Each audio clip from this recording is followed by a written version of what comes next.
ഇടാം.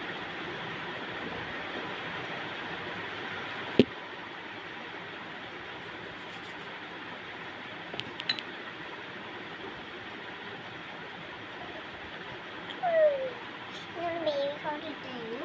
ഇനി നമുക്ക് ഇടാനുള്ള ഡാസ്ലറിൻ്റെ ഐലൈനറാണ്. ഇത് ഞാനിപ്പോൾ അങ്ങനെ മോളിൽ കൂടിയാണ് ഇടാന്ന് വിചാരിച്ചു. അതിൽ നമ്മൾ ഡാസ്ലറിൻ്റെ